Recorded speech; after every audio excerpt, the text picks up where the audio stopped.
Hey everybody, I am back again with the Domesday Duplicator team. I have Simon and Chad from last time, and we also have Øyvind with us this time, and I just murdered the pronunciation of his name. I'm very, very sorry for that. I'm going to try my best, but I'm very excited to revisit this chat with all of you and see what's been going on in the past 5 years it's been since we've talked. So long. So if you all wouldn't mind just giving a very quick refresher course of what this is, just very brief, because I actually imagine most people listening are going to have already seen and heard the first one and they want to hear your updates. But just for people who may not have, give them the quick update version. And if they want more details, respectfully, they can go back to the first one where we really dug into the work you've done up until that point. So I can give a quick summary and then Chad can kind of jump in. I guess Chad and I count as the original project members, and then we'll explain Øyvind's involvement a little bit more in detail. But it's really two projects that are working together. Originally, I was the founder of a project called Domesday 86. And the idea of Domesday 86, it was based around the restoration and preservation, if you like, of a English computer system from 1986, which was like a historical record of the entire country, but it was produced on a couple of very specific laserdiscs that only played in a very specific player on a very specific system. So it was a problem. And as part of that problem domain, if you like, I went searching for a way to back up laserdiscs. And along with my project partner, Ian, in the UK, we found Chad's project, which was LD Decode, I should say. And LD Decode at the time was, I think, prototype is probably a fair way of saying it, Chad. I mean, it was pretty early doors. But the problem there was that, well, we had a shared problem. I had the problem that I needed a way to make high-quality backups of laserdiscs, and Chad needed a high-quality backup of a laserdisc in order to make LD Decode work. And the only way to kind of prove that you have a high-quality copy of something is to run it through the entire kind of round trip, if you like. It needs to be preserved and then converted back to kind of prove that you've got a preserved copy. So Chad and I had a common problem that basically we then started working together to produce what I called the Domesday Duplicator. Obviously, coming from my perspective of the Domesday project, I wanted to selfishly just duplicate two laserdiscs. Chad and the rest of the world had other ideas on what they wanted to duplicate. I mean, it's crazy these days with anime and all sorts of different types of training discs we found. And I mean, it's universal. But really, the spark was that. And then I came in and I developed a piece of hardware which solved the initial issue of how do you capture a laserdisc in a high enough quality that Chad's magical mathematics can then kind of do its thing. So I'll let Chad now sort of say a little bit about LD Decode and the problems that it's solving. Wow, I was just looking at the change logs and I realized how much of it's come in the last 5 years. I was like, oh, I don't have that much to talk. Oh, I do. But basically, you can take pretty much any decent Laserdisc player that's well calibrated, plug it into this, and with a lot of work, you can get some nice looking Laserdisc captures, and you get to bypass all the analog electronics that were tested against a tube TV that make decisions that don't really make any sense when you've got a 4K monitor in front of you. Like things like edge enhancement. To oversimplify then for anybody who's catching up, and I know this is basically just an insult, but I don't mean it this way. To oversimplify, you're taking the data that was extracted and turning it into actual video image and audio as well, but in a way where you try to extract the best quality out of it, and you're constantly improving your methods of getting it. So I remember from the last interview, you said that once you have ripped that laser disc in its raw form, which is like almost 8 terabytes or 5 terabytes, depending on the length, or it was pretty big last time, then the LD Decode will take that and make it into a video file. But even if you have LD Decode version 1 versus version whatever you're up to now, you could just rerun that on the original file and get even better because of all your updates. Yeah. So I remembered that correctly, right? Yeah. Like a capture from 2018, 2019 will work just fine with the new software. So to kind of, give you a high level description of kind of the process flow that we go through, just for the benefit of the audience, if you like. Well, I'll try not to be too geeky and nerdy about this, but it is in my You're nature. all geeks and nerds listening. It's appreciative. So. If you take a LaserDisc, the interesting thing about a LaserDisc is that unlike CDs, it's an analog medium. So it's an optical analog medium. So if you take a LaserDisc and imagine that it has a spiral of data on it, and that spiral of data is, and correct me if I'm wrong, Chad, it's about 14 kilometers of something of length. like that, yeah. If you stretch it out end to end, what we're doing is we're using a LaserDisc player to track that track, so that the LaserDisc is tracking it and spinning it, and that's what makes the process cheap, because we can use something that's already there. And then what we do is we plug into the back of the laser, and we read from it what the laser is doing. So as the laser drops in and out of the pits on the disc, what comes out of the laser is a sine wave. And the system, the Domesday Duplicator, 40 million times a second, is capturing that sine wave. But that sine wave is not video. It's not a PAL image or an NTSC image. It's what's on the LaserDisc. Just in the same way that on a CD there isn't audio, there's EFM. So you have kind of an encoding format. So in a LaserDisc, you have sound, you can have digital data, you have video, and they modulate those things together. So you end up with this kind of modulated FM signal coming off the back of the laser. We capture that. And then the magic of Chad's software is doing multiple different things. So first of all, you have to pull all those different modulated parts apart so that you get the individual bits, the sound, the data, and the video into separate sections, which we do digitally without making any loss. And then once you've done that, the problem with the physical disc is the disc is kind of spinning around, and it's slowing down, it's speeding up, it's vibrating up and down, it's doing lots of things that are less than optimal, let's put it that way. They're awful, basically. So, I mean, the environment is quite noisy in itself.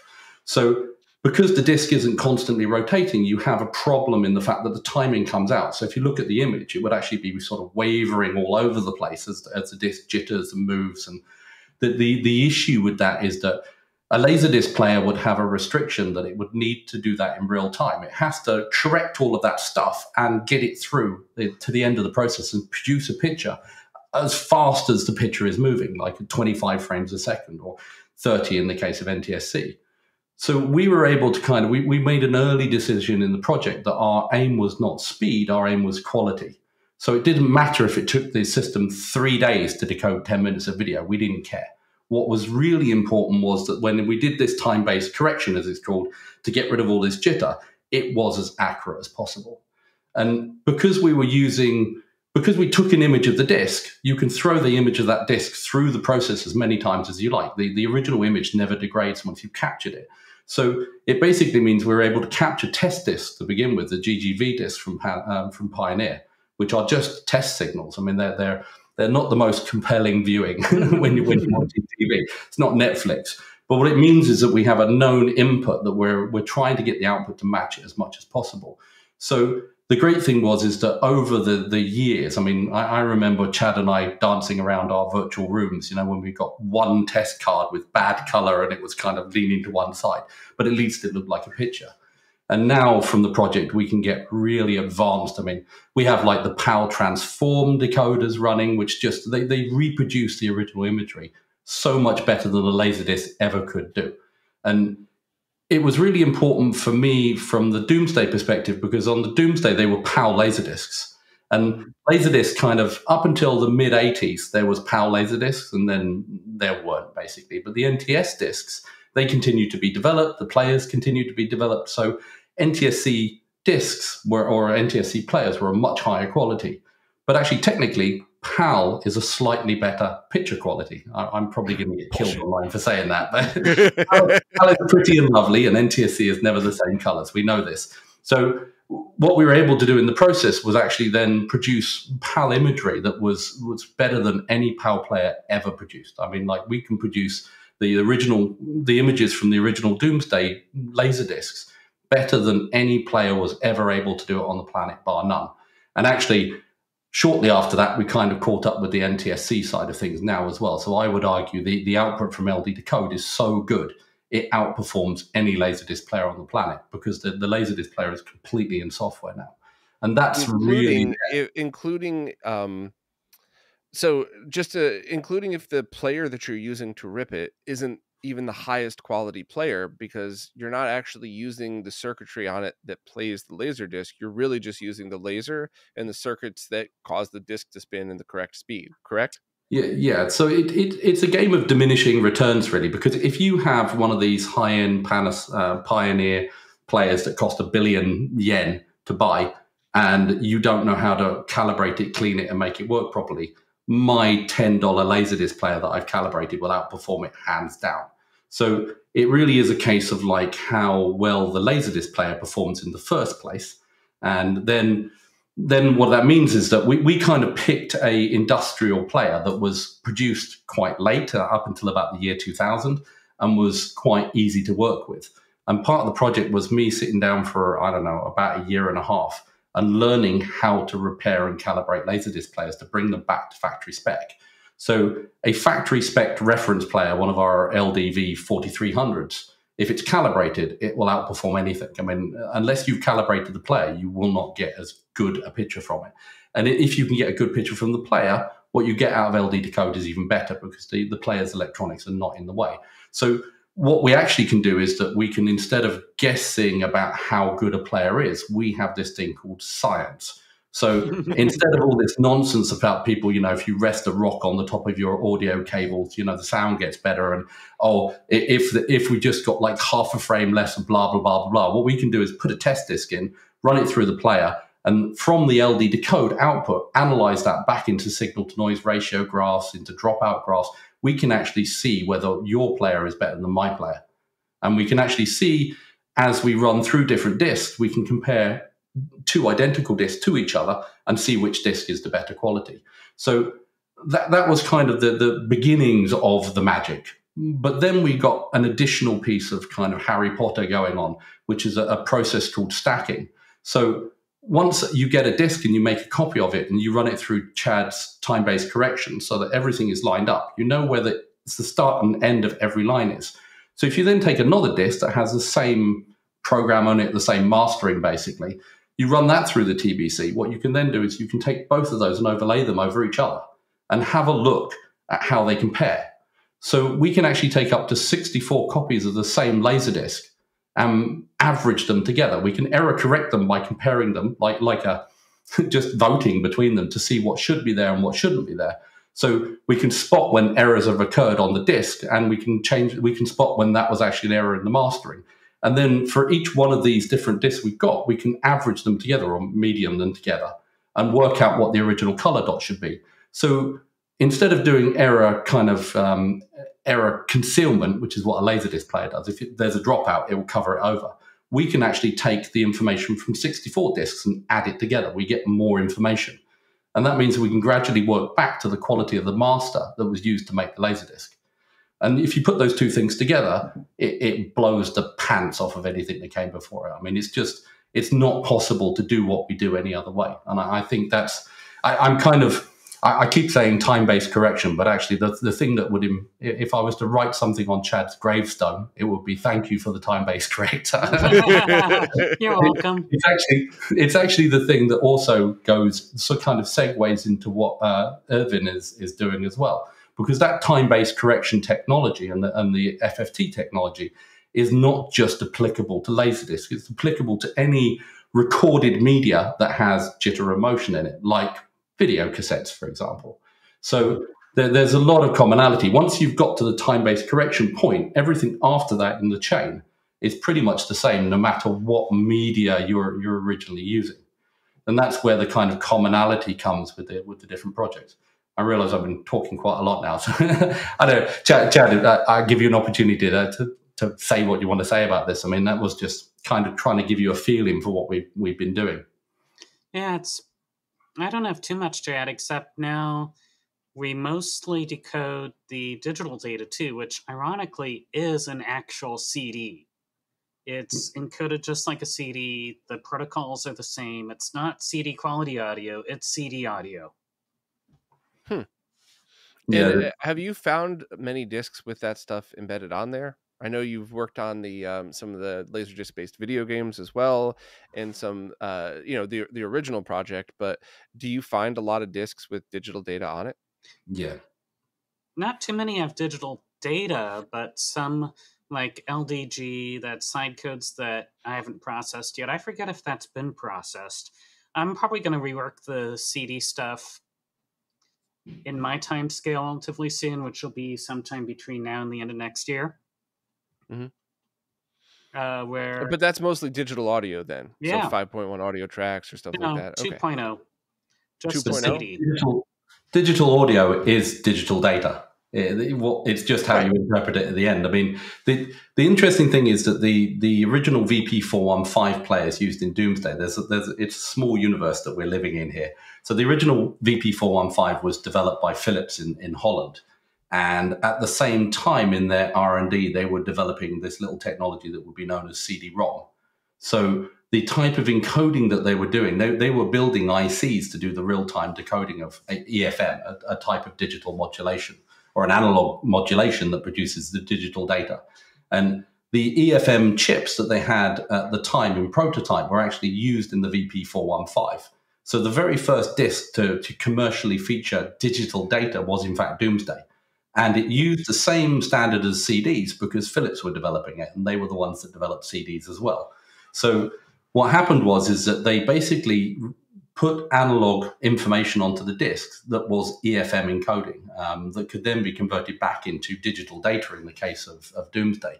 But when it came to the NTSC discs and films and those sorts of things, it was actually digital audio that was on there. And there's some flags in each frame of the disc that tell you how to interpret the digital data, whether it's audio, and it can actually be not just stereo audio, but you can have bi-mono audio as well, where you have French on one channel and German on another, and those sorts of things, because it was being used for educational systems and training systems, remember? So there was like this dual channel audio. You could do that in the on the analog audio. You could also do it in the digital audio. But there's a lot of the commonality between the way CDs work. CDs just have the digital EFM data written down on the disc. So you can read it like digital data, you can recover the clock, and you can convert that into audio if you want to.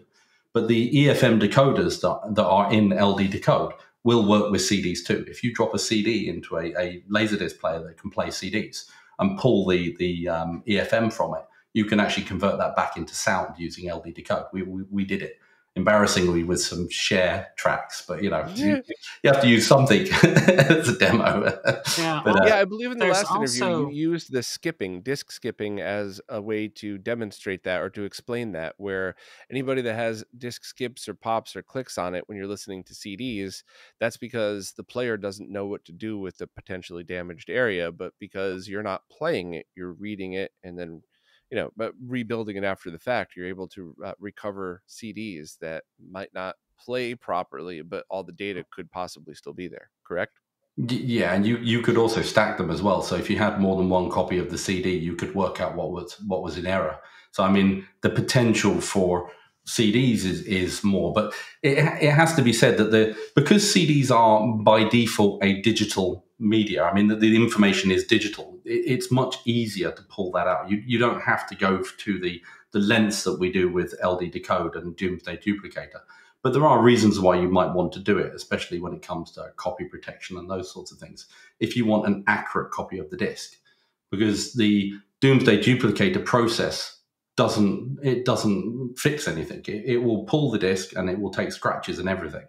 I mean, what you end up with is kind of an optical image of the disk that you put in there, which is unlike other processes. Because if you take a copy of a CD using a CD player, for example, you'll get a copy of the audio data or a copy of the data, but that's not actually what's on the CD. In the same way that there's no video on a LaserDisc, it's combined with the other signals. So I mean, it's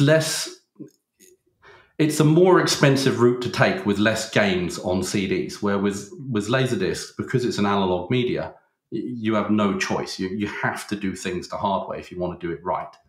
And I think that's why we ended up with a much more kind of like all-encompassing system, because we had no choice. It was difficult because it was difficult. That's just the way it was for us. Yeah, when we get all the bugs out of the CD decoding, the advantage will be when you have a CD decode and there are no errors, mathematically that's the digital data on the disk, which it's hard to always be sure with the CD-ROM. I mean, there are people who worked it out, but they have their own hoops. And also, we do have AC3 decoding for some NTSC discs. Later ones, it's not perfected yet because there are still filtering issues with the digital audio I need to work on. But we're making good progress on that. So, I guess that's a perfect, that's a perfect bringing up everybody up to speed from the last one. The LaserDisc project is still going. There's still progress being made, but you've also been moving on to VHS tapes. And that's what's gotten quite a lot of people excited, because while preservation of Laserdisc is an important thing, um, the percentage of people who have VHS tapes that are super important to them are far higher, exponentially higher. I can't tell you how many times people have reached out to me, nerd friends or friends that know that I'm a nerd, saying like, hey, this is the only video I have of my deceased mom. Can you make sure to get a good copy of this? And oh, by the way, don't break the tape while you're doing it, because it's my only copy. I've been in that situation before, and it's always been a quest to get the best version.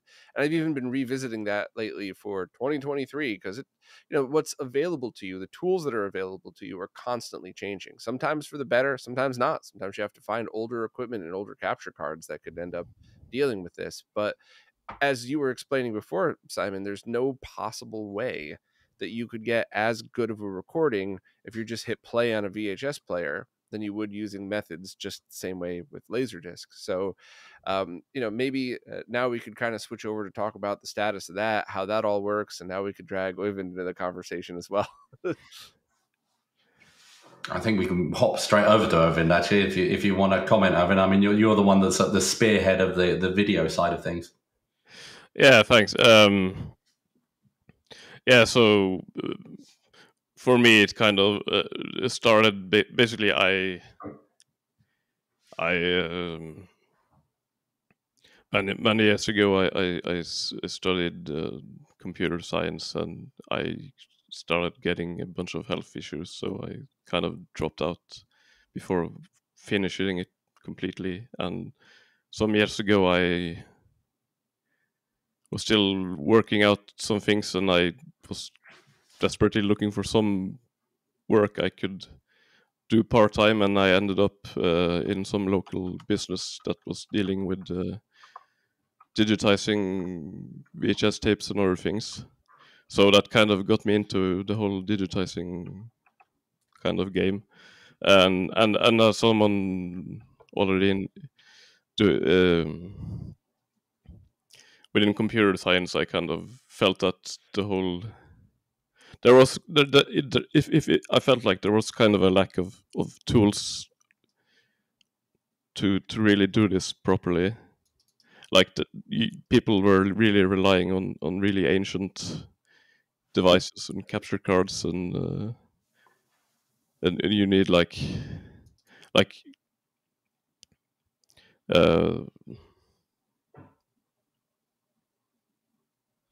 Yeah, the ancient devices, the capture cards, the codecs, the software that you have to use, it's all very convoluted, and it's really hard. And you would think, oh, as time goes by, all of these new capture cards are going to be doing 480i perfectly, right? Because it's been around forever. But it's the opposite. Even my AverMedia Live Gamer 4K, one of the things that we found out in the live stream was it was detecting a 480i image, but it was automatically deinterlacing it, and not bad, but not the best way. So that's kind of why a lot of people are really rushing to this, because in order for you to capture 480i now, you need a capture card that can do it. You need a good one, which I, in that live stream, found out that the capture card that I digitized all of my old family's tapes on 10 years ago, 20 plus hours worth of work, wasn't great at all. So you need the capture card, but then you also need the ability to capture in 480i. And that alone has been so much harder than I expected. And, just to politely cut the trolls off at the pass, yes, I know you could use OBS to deinterlace. That's not what we're doing. We want to have an archival copy in 480i so that later on we could use whatever methods or whatever craziness people come up with to change that image, but still have the original. So every couple of years, run it through another AI processor. So yeah, I completely feel your pain when you talk about capture equipment and the trouble that everybody will run into trying to digitized 480i stuff today. Yeah, so I mean, it goes back to the talk about time-based correction that we got into. Like, pretty much no capture card does that properly. Unless the tape is like really, unless it's like a good commercial recording, you're gonna get unstable, wiggly images, and especially if it's a camcorder or something running around, it's you end up with just image jumping around, and many capture cards just can't handle that properly. And you would think that like in 10 years, 20 years, things would have improved, but they really don't, even though these things are like sold as archiving devices. So you have to hunt down like for the more conventional capture route, we end up using this 20-year-old DVD recorders to stabilize things, and it's they're getting old as well, and it's impractical, and they're not really that practical to use, and they have their own sides. So yeah, that's funny. That's the conclusion I came to in the part 1 stream. It's going to be at least 3 parts. Is that the highest quality 480 copy I got messing around with a bunch of equipment was going from a good quality VHS player that has S-video out into a DVD recorder that has a time-based corrector built in and a good 3D comb filter running with the S-video input. And the easiest was the combo units where you just hit play on the VHS tape and record on the DVD. But that wasn't the one that I had, wasn't the best quality. I've since bought a Samsung one because the ease of use, I think most people would probably, who want to do this themselves, would say, wait, you press 2 buttons and then when you're done, you hit finalize disc. Yeah, that's what I want to do. That's easy. But you're right. The best methods are old DVD recorders that aren't going to be functioning properly forever. So, yeah. I think it's also important to remember that with the process that VHS Decode is using to capture is similar to the way we're doing laserdiscs. So the tap is into the RF coming off the video head. So in this case, again, we're not capturing 480i. We're not capturing TV really. We're capturing the magnetic imagery. I don't remember the name for it, but the actual magnetic signals that are on the tape itself at the source. So if you have a well-calibrated VHS player that has decent power supply, what you're getting is a clean copy, or the cleanest copy you can of the tape.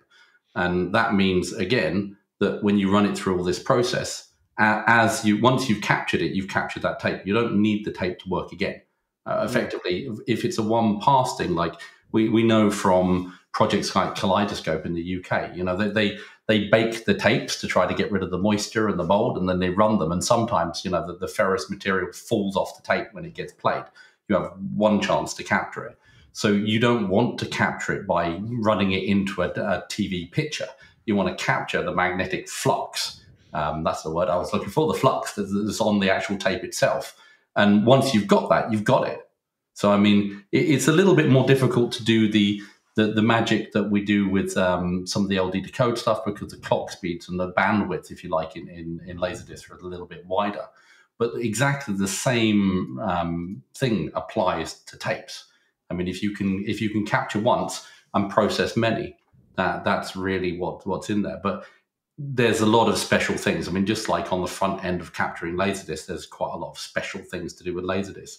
I think where Øyvind has really pushed the project forward is changing that front end to a tape media specific. And I'll let you talk about this, Øyvind, but I mean, it's more than just VHS that you can handle in the fork now, right?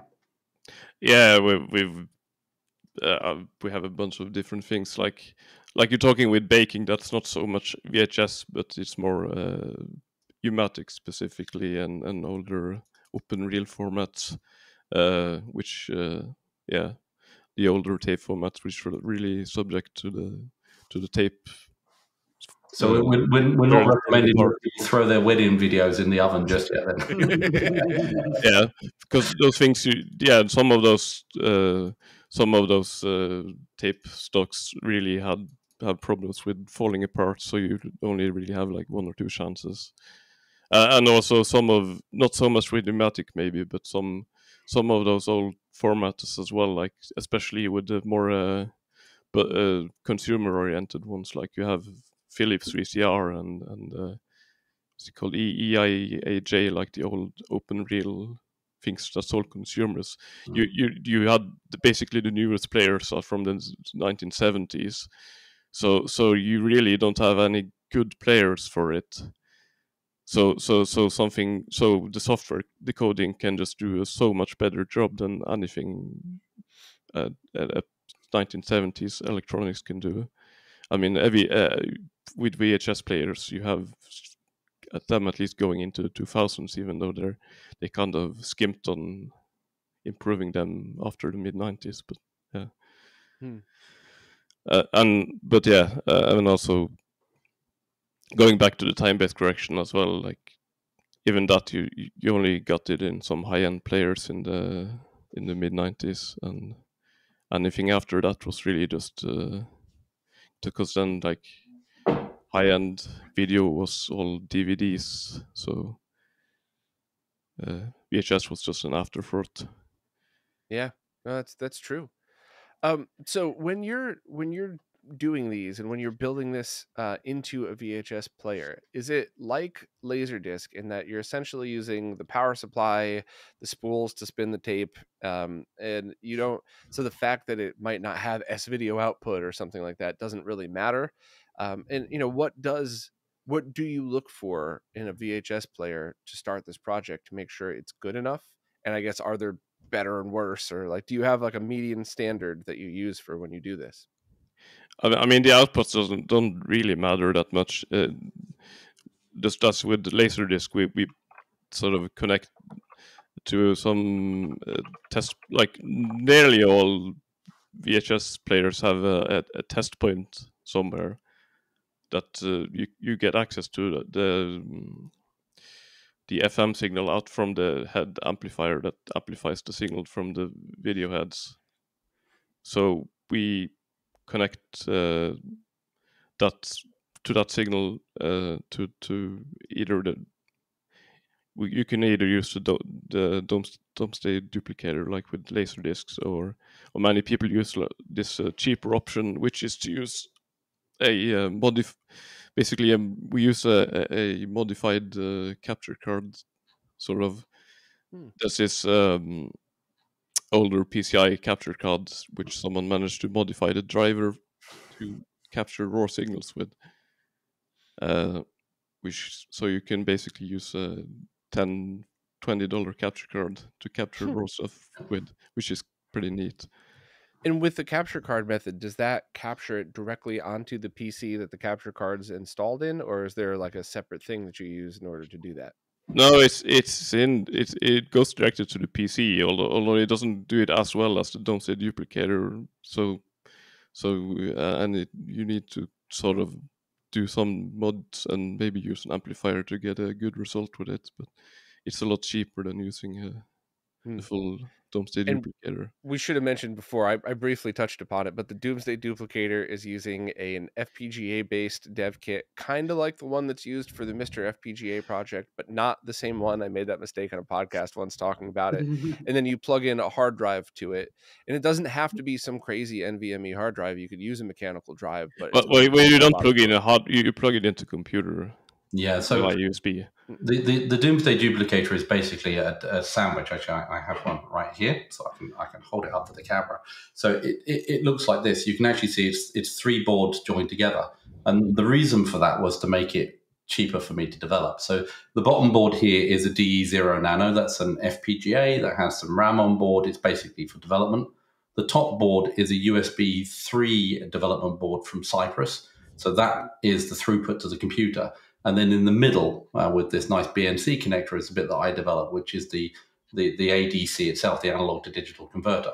So what actually happens is that when you're capturing at really, really high speed, you have, let me try to put this in a less technical way. You have 2 different environments with computers. You have real-time computing, which is like FPGAs and microcontrollers, and you have non-real-time environments like Linux machines. So Linux machines are really generally very, very fast, like Windows and Mac. But the problem is every now and again, your Windows box will decide to go away and defragment the hard drive without telling you. So whilst they're very, very fast, they don't have deterministic processing. They sometimes don't do the right thing. So when you're capturing a 40 million sample per second at 10 bits, you're capturing a lot of data. And if you lose one bit of that data, you're done. So you have to be able to, with a high degree of probability, because this is mathematics, with a high degree of probability, capture a tape or a disk over about 1 hour. So what the problem this is actually solving is, first of all, you have to treat the inbound signal and capture it. So you have to get it into a very low noise stage where you amplify it just enough, you feed it into the ADC, and you convert it into digital data without generating additional noise, because adding in noise is bad, obviously. So this little capture card has a 40 million sample per second capture on it, and then it has some other power trickery and line driving trickery that stops noise from the FPGA and the other processing board from interfering with the analog stage. But then you've got a constant stream of 40 million samples per second coming out of this, which is a lot. And that gets fed into the FPGA, because if you try to feed that into a computer, it will be good right up until the computer goes away and defragments its hard drive, and then suddenly doesn't react fast enough, and you can't catch up because it's not a real-time environment. So the FPGA provides a very, very high-speed buffer that allows you to kind of soak up the differences as it goes across the USB into the computer. And of course, if you can soak that up a little bit, your next problem is, how do I transfer that amount of data into a computer? And the answer is USB 3, because USB 2 is not fast enough. So USB 3 is necessary to get that kind of 5 gigs of bandwidth. And that's pretty much what the board's doing: capture, buffer, transmit. And once you've done that, what you then have on the other side of it, and on Linux or Windows or whatever you're using, is something that is capturing that information in real time and dropping it down to a hard drive on the PC. So all the different parts of it are involved. Everything has to work. So you don't want to have a PC that's too slow, and you don't want to have a PC that has too slow drives. So if you have like a striped RAID, for example, you can do it onto mechanical drives, but for better probability, and it is probability, it's better to use an SSD drive, because obviously the write speeds are faster. So it is just to interrupt you for one quick second. To be clear, when you say SSD, you're just simply talking about SSDs that run at 300 to 500 megs a second or higher, not the NVMe drives. Because when I started doing 4K 60 capture, if you're not using the highest speed drives, you cannot do it in 444 uncompressed color. No, you just anything a little bit faster. If you've got something that's made of rust and spinning around, then anything solid state is going to run fast enough in comparison. Right. So some hard drives will, but the trouble with physical spinning rust hard drives is that they have a nasty tendency to kind of, like, depending on what you're doing, give you different response speeds. Where SSDs in general, solid state storage devices, tend to be a little bit more predictable. So it's just really, when we started, I mean, I remember Chad and I having lots of problems with bad USB 3 chipsets on systems, and all sorts of variants. As soon as we tried to move away from my high-end development system, which of course was, I'd kitted it out pretty good in just so that I could achieve something, and then other people started running it on the laptop they inherited from their grandma. We ended up with different problems. So nowadays, it's much less of a problem. A pretty average PC with pretty average drives will do the trick. The faster it is, I mean, LD Decode is, it's a little processor intensive, to say the least. I'm being really nice. You need a Sherman tank of a processor if you want to do it fast, basically. So, right, but LD Decode, just to clarify, that's after the capture is done. Yes. Then you just leave that on your computer, and if it takes 4 hours or 4 days, it makes no difference, because it's already been ripped to your hard drive. Yeah, very, very true. But the problem is, most people only have one laptop. So, I mean, the domain is really, when we look at the problem of what's required to do it, it's generally people working with one computer doing things end to end. I mean, some of us, like myself, are lucky enough to have kind of virtual machines running in a little rack. And that means that once I've captured things, I can transfer them over to my RAID, and then I can let a virtual machine just, chomp on it for days, and it doesn't bother me. But we have to, if you want to have a project which has a wide attraction, I mean, if you want to get all the VHS guys involved and those sorts of things, you have to kind of think outside your own little universe for a little while. We want it to be as universal as possible. So, I mean, to begin with, we were mostly concerned with quality. Once the quality was right, I know that Chad has done a lot of work, and I'll let him talk about this himself, but to speed up LD Decode. But for the initial capture, you just need something that can get the data off the Domesday Duplicator through the USB and onto a drive fast enough. And that's, these days, it's a pretty average computer that you need to do that. Well, let's stick with the capture part first, and Chad, strap in. I'm going to have a lot of questions for you afterwards. Okay. But and just one kind of just pause for a minute. The what you just showed, the Domesday hardware on the DE1, is that the same exact piece of hardware for VHS as it would be for LaserDisc? Could you use one for both and just transfer them, or does it have to be internally installed? It's basically it's a USB 3 device, so you don't install it in anything. You don't have to put it in your machine. You plug a USB 3 cable into it, and it's a USB. No, I meant in the player itself, not in your computer. Well, in the player, what you're doing is you're tapping into the RF signal. So it's a little different in a LaserDisc player because the RF comes from a laser, and in a VHS player, for example, it comes from the head. But effectively, RF is RF. It is a high-frequency signal that's wobbling all over the place. Not to use too much science about it, but I mean, you've got a big wobbly signal that's moving at a certain speed, and that speed is generally represented in terms of bandwidth. And actually, for a VHS player, the bandwidth, the amount of information, because it's not data, it's analog, the amount of information that you can have is less. The bandwidth is lower in a VHS. So if you can capture a LaserDisc, you can capture a VHS player. And that's why you can use boards like Øyvind was talking about, where you can actually then use these slightly cheaper boards.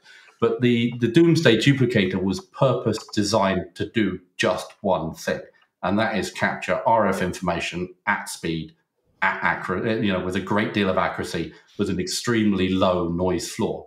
So the same piece of equipment you can tap into a player. I mean, the head inside a VHS player spinning around, reading things, there's a little amplifier, and then after that amplifier, you can hook onto a test point, and from that test point, you will get the wobbly signal that's recorded in the magnetic flux, if you like. So when you're physically installing this, would the procedure be to use a well-shielded, obviously, cable to hit that test point and then run that cable out the back of your VCR, and then you could connect it externally? That's exactly what it is. So in the LaserDisc players, we put a BNC connector on the back of the player. So we have a short 20 centimeter run at most coaxial cable that connects to a BNC, and then you lock that on.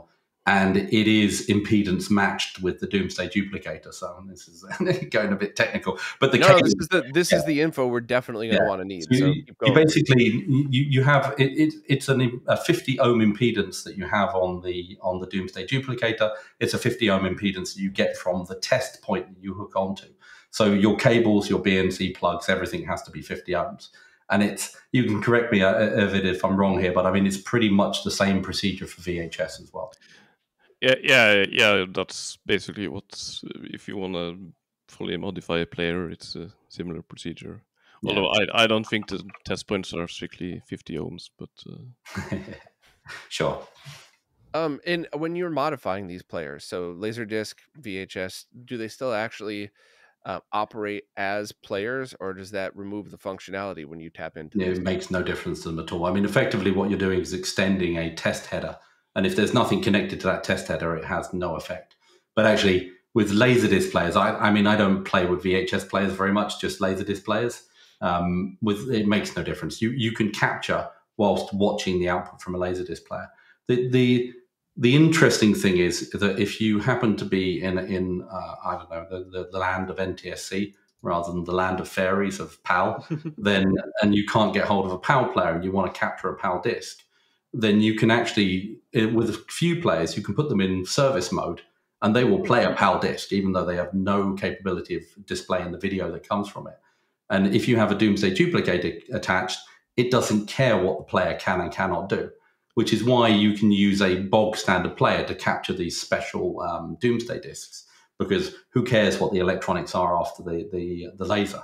So you can actually trick the player into playing a PAL disc, because a PAL disc will rotate at a different speed. But most LaserDisc players can do it. They just lack all the PAL decoding hardware. So, I mean, it doesn't matter what's after the test point to the duplicator. So you can make players do more. Yeah, on my V2800, I can play digital discs, kind of. It's not great, but it requires the digital EFM to sync to, otherwise it veers off after a couple minutes and can't and loses sync. Hmm. So on the LaserDisc side, the power supply needs to be in good condition, the laser needs to be in good condition, and any of the circuitry around it, the capacitors on the board that drive the laser and the mechanism should be good so you don't have anything. But so essentially you just need a refurbished player. Is that correct? Yeah, I mean, the problem is that these players are old. It's the same with all of these things. The older they get, they came out of the factory 25, 30, 35 years ago, in the case of the VP415s, and they've been hammered, they've been bashed, they've been shipped, they've been kicked. School children have played with them, adults have played with them, people have put sandwiches in them. It's like you have a physical thing that's spinning around at high speed or playing tapes. I mean, they collect dust, they collect dirt. And also the parts gradually wear and the tolerances gradually move apart and, the capacitors dry out. And eventually you end up with a player that isn't as good as it was at the factory. In fact, they're considerably worse. So what we were able to do, I mean, I mentioned earlier about the fact that with the LD Decode, you're able to use it to see how well calibrated the player is. So a good example is that, I mean, everyone says recap your power supply, it makes things better, right? Okay, but it's pretty much my mate Fred down the pub told me this. Right. So what we actually did is I took an LDV 4300 that didn't have a recapped power supply, captured a disc on it, and then I recapped the power supply, recalibrated the player, and tried again. And I got a 0.5 dB improvement in signal to noise ratio. So I know it helps. So on the Domesday 86 website, actually it's in the Domesday Duplicator wiki, there's all of the instructions on how I went through like our reference player and performed all the calibration points, including videos and instructions. And the trouble with that was that I used an LDV 4300 because I'm at the start of the project, I think I bought 4 of them for about £200 UK. And now they sell at about £1,000 each on eBay, because everybody knows that's the one you can get all the instructions for. So I single-handedly destroyed the marketplace for them. But the difference is, of course, is that you can't just buy a player and expect it to work, because quite a lot of the time I pop the top off the player, I look at the lens under a microscope, and the lens has scratches. And then I take the optical assembly out and I throw it in the bin. And then I mean, if I'm doing it for a preservation quality player, then there's no exception. The lens has to be perfect. So the first step is you physically have to have a good lens. And of course, the other problem is that just because I calibrated it and made it good, 6 months later, a piece of dirt could smash into the lens. So we have had players that they were great and then they suddenly weren't. So you have to constantly recheck your players as well, at least once every year, if you're doing preservation stuff. Is that a complicated process? Yeah, I mean, checking it, no. Repairing it, yes. It's like, I mean, unless you happen to have quite a bit of test equipment and, the professional knowledge on how to repair the electronics in LaserDisc players, it's a bit more involved than just, twiddling a few knobs and looking on an oscilloscope. I mean, so I don't think that's something for everybody. I mean, I just happen to be lucky and I have some electronic skill and I have a lab to do it in. But I mean, having said that, there are people out there now that are looking to do things like duplication as a service. So you can find someone nearby. I mean, you can use our Discord server to find some people that are nearby. If you're lucky, you'll find someone who's nice and friendly and does it for free. Or, these things cost money and time, so it's understandable that people charge for it too. But once you have a copy of a disc, you have a copy of a disc, in the same way that, you don't, most people have, here is my VHS player of my wedding. VHS tape of my wedding. Once you've got it captured, you don't need, several £1,000s worth or dollars worth of equipment. What's the point if you only have one disc? So I think what will happen is that the sort of domain of being able to duplicate things will remain quite a small group of people. The difference is some people will start to make a bit of money off of it. I mean, Øyvind mentioned earlier on, there are companies out there that do VHS tape capture, for example. I mean, There's a lot, and most of them are just using the same low quality push 2 buttons players that I'm using. So, Yeah. I know there's gonna be people listening to this that's like, "Hey, I work at a place and we do a good job." I'm not talking about you. I'm talking about the people that charge, the $50 a tape to turn it into a DVD or something like that and use the same equipment that you could have bought for $50 to do it. But no, all that makes sense. And I'm kind of curious too now on the VHS side of things. It's I don't know very much about LaserDisc players, but I do know a bit about VHS in that, there's 2-head, 4-head, 6-head models. There's ones that were known as really good quality back in the day, but when you actually put them up against some other ones, they're about the same. And so I'm really interested to see, like, what do you look for in a VHS player with all of the other caveats aside? If the capacitors are dried up, if the power supply sucks, then it doesn't matter if you have the quote unquote best. It needs to be in good condition. But what do you first look for in a player? And then how do you start going into things like the VHS version of calibrating the laser? Well, like for using it with VHS Decode, I guess we've found like some models that work or are easier to work with and such, and have practical mechanisms and have or need less or more service. Like we found that say the newer JVC models, they're popular to for capturing normally, but the output from the test point is kind of weak, so they don't work too well with the VHS Decode capturing in particular, unless you use like an extra amplifier. That's funny because those are actually excellent for people who just want to pick one up to play on a good quality CRT or do basic capture with. Yeah. So it's not always the same, and there's also like if another consideration is if you wanna, because VHS, unlike LaserDisc, on VHS you have audio is not stored at the same place as the video signal. So I mean, on VHS you have sort of two audio stored in two places. So you have the original linear audio, which is on sort of the top edge of the tape, which works basically in the same way as on audio cassette and reel-to-reel tapes. So it's just like the raw audio signal. So the quality of that is kind of bad, but it's pretty robust. And that's something that's on pretty much all that you get that on all tapes. And then later on they added hi-fi audio, which is, I don't know exactly how they managed it, but it's sort of recorded under the video signal in a way on the tape. So they have sort of two extra heads on the drum that pick it up and record it.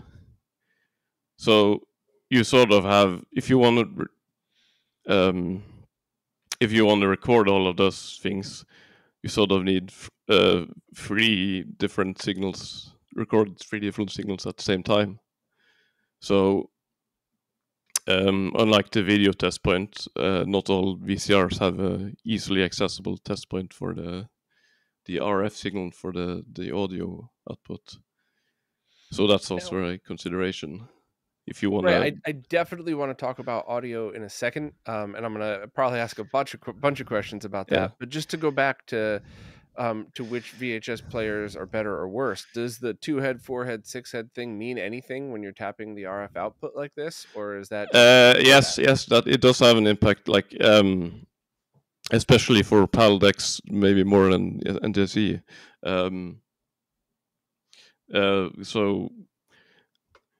So what the extra heads mean, like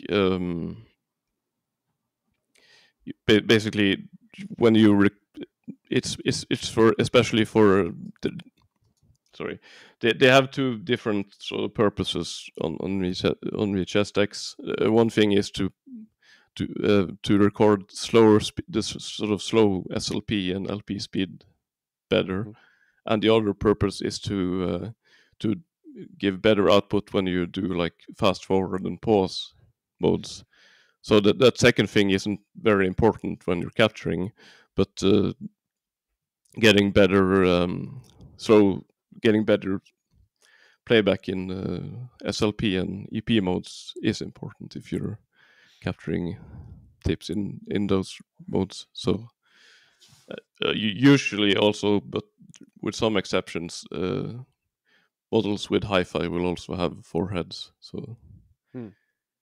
And I'm sure the discussion on your Discord, if people want more details onto what specific There's players in the a region, lot go of on the discussion Discord in for that. wiki, and also in the PAL region, you basically most models with 2 heads will only play SP tapes, but that's not the case for NTSC decks. So. Right, because NTSC does everything right, Simon? No, I don't know why, but it's just that the slow speeds were much more popular in the US than in Europe for whatever reason. So we didn't get. Although there are some 2-head decks that play the slow speeds there as well, and they're pretty crap. So. You don't really want to use that. So finding the player for your region, I would, go to the Discord, talk to other people there, see what they're using. But I want to step back to what you started to talk about. I just wanted to kind of end that so I didn't have to go back later. But audio was a discussion that's been happening since our first interview, and that most people are taking the audio just from the RCA outputs and resyncing it later because it's easier to do than to have multiple Domesday duplicators tapped into multiple test points to get that raw data. Is that correct? Well, yeah, generally. I mean, the linear audio track is just, that's just linear audio with it has a slight emphasis filter, like it's a slight EQ on it, but so it's basically just like capturing a cassette tape. So you don't need anything special. There's no point in capturing anything special on that. But the hi-fi audio, there is a bit to gain from capturing the raw signal. So we have been looking into that as well.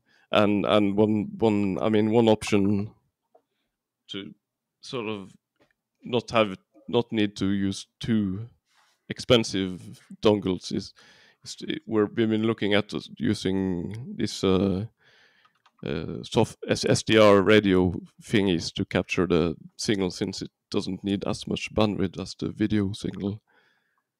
But yeah, it's still a bit of a pain to actually synchronize these things. So ideally we would. Yeah. Sorry, go ahead. Well, we are I should have said this at the beginning. We are 4 people very far away in distance from each other. Yeah. I think Simon and Øyvind are probably the closest, and that's not even that close, all things considered. So there's a long delay. So I apologize. We keep sure. No, I'm not that great at doing these interviews either. So yeah. No. So it's still that's one of the pain points still to dealing with the audio capture, because we don't have a good way of syncing up. Of course, there are some formats like Video 8 and NTSC Betamax that did actually put audio in the same signal as video, but most videotapes don't do that. So. I think it's worth saying, sorry to interrupt you, if there is an electronics engineer out there that's interested in this problem domain, that loves VHS players, because it's not me, I'm a LaserDisc guy, but the design of the duplicator is open source. Everything is open, from the hardware all the way through the software. It's GPL3 software. Everything is completely open. All the schematics, nothing is kind of hidden. If you look at the design of the Domesday Duplicator, everything about it, from the mathematics to the design, everything is described on the wiki.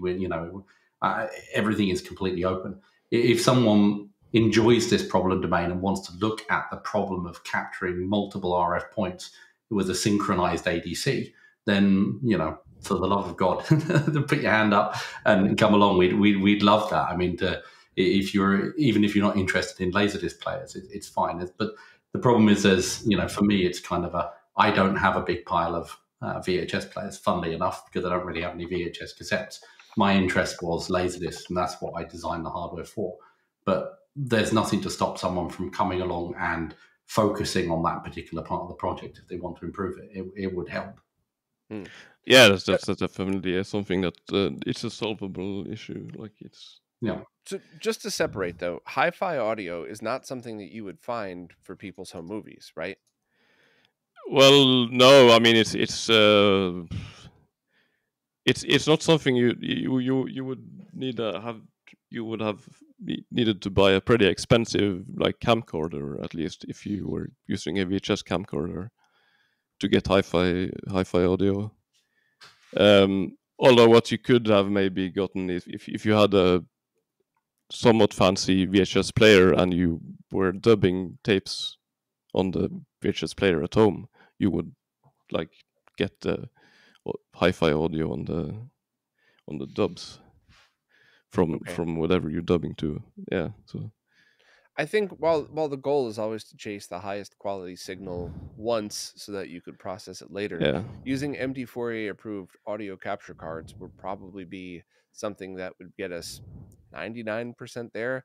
I'm not sure if you're all familiar with the MD4A project, but if you're not, you'll all definitely be interested in it. It's basically a way it started out as a way, my friend Artemio wrote it, who he wanted to make sure that video game emulation was accurate to sound as well as video and latency.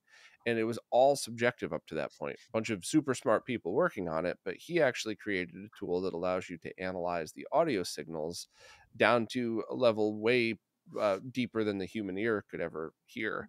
But the other kind of funny thing about that is, in order to do it properly, you have to have capture equipment that doesn't change the signal.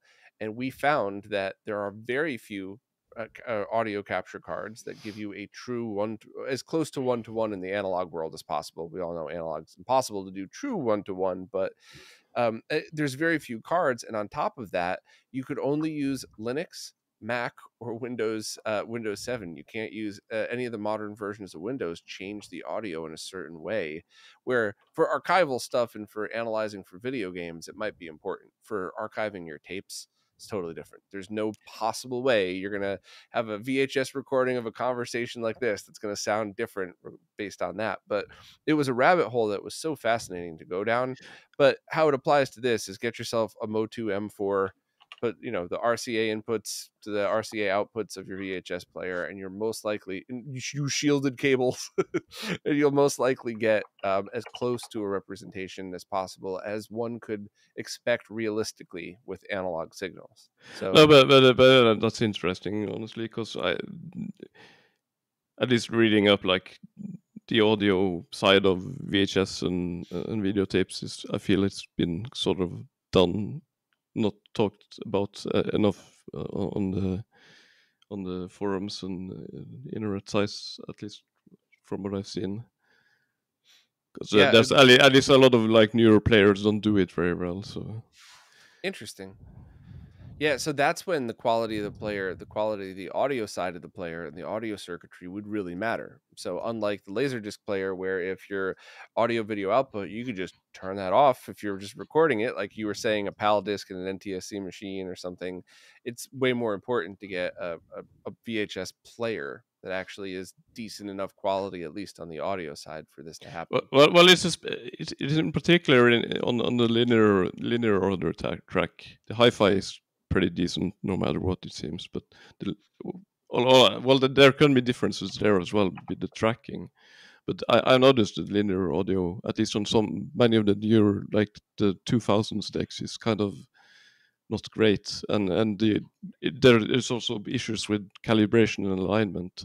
I guess the big problem with the VHS tapes is, especially with home movies, is like you can't calibrate to factory spec, because the home movies aren't going to be factory spec, so you have to calibrate to the home movies to get them correct.